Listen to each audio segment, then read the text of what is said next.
News today और मैं हूं आपके साथ मानवी ठाकुर। शुरुआत करते हैं आज की खास खबरों से। देश में आर्थिक समूह के संगठन स्वदेशी जागरण मंच ने भारत में घटती हुई टोटल फर्टिलिटी रेट यानी कि शुद्ध प्रजनन दर पर चिंता व्यक्त की है। स्वावलंबन केंद्र करणी नगर जोधपुर में आयोजित प्रेस वार्ता में भूमिका रखते हुए स्वदेशी जागरण मंच के प्रांत सह प्रचार प्रमुख राधेश्याम बंसल ने कहा कि किसी भी देश की टोटल फर्टिलिटी रेट यानी शुद्ध प्रजनन दर वह दर होती है जिस दर से एक महिला अपने जीवन में औसत बच्चों को जन्म देती है। 1960 में जहां यह टोटल फर्टिलिटी रेट 6 तथा 1964 में 4 के आसपास थी, उस समय जनसंख्या विस्फोट के खतरे चलते जिसे तुरंत कम किए जाने की आवश्यकता थी, जिसके चलते जनसंख्या नियंत्रण के तमाम प्रयास तत्कालीन सरकारों ने किए। 1990 में यह तय किया कि 2.1 टोटल फर्टिलिटी रेट यानी कि शुद्ध प्रजनन दर को मेंटेन किया जाएगा। 2.1 की शुद्ध प्रजनन दर वह दर है जहां देश की कुल आबादी तथा युवा आबादी स्थिर है।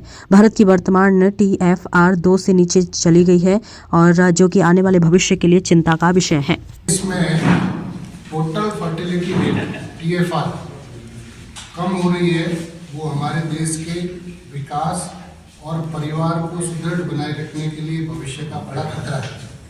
वर्तमान में भारत की TFR रेट 2.1 से भी नीचे चली गई है, 1.9 के आसपास आ गई और 1.9 पर TFR आने से परिवार समाप्त जैसे हो रहे हैं और परिवार समाप्त होने से देश का आर्थिक विकास तो रुकेगा ही, परिवारों के रिश्ते भी खत्म हो जाएंगे। मामा, बुआ, फूफा, मौसा हमारा संयुक्त परिवार का एक बहुत बड़ा माध्यम रहा है, वो भी अपने आप में नहीं बचेगा, क्योंकि हम दो हमारे दो का नारा चला, अब वो धीरे धीरे सिमट करके केवल परिवार में एक बच्चे तक आ गया। इसलिए बुआ, मौसा, चाचा ये उसके लिए कहीं है ही।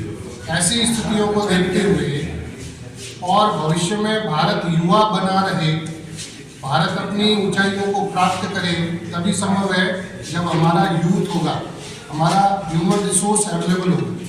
इसलिए 2 या 3 बच्चे देश परिवार को रखते अच्छे, इस विषय को लेकर के पूरे समाज को चिंतन करना पड़ेगा, पूरे समाज को रिहेबिलिटेशन करना पड़ेगा। आने वाले समय में परिवार में 2 या 3 बच्चे हों, इस बात के लिए हमें आगे बढ़ना पड़ेगा, तभी हम हमारे माँ बाप का वृद्धाश्रम खोलने की बजाय परिवार में ही देख रेख संचालन कर पाएंगे। हमारी जो GDP रेट है वो ज़्यादा हाथ होंगे, ज़्यादा काम होगा, तभी देश विकसित होगा। इसलिए पुनः एक बार 2 या 3 बच्चे देश एवं घर को रखते अच्छे, इस विषय को लेकर के हमें चिंतन करना चाहिए। डॉक्टर धर्मेंद्र दुबे, अखिल भारतीय प्रचार प्रमुख, स्वदेशी जागरण मंच।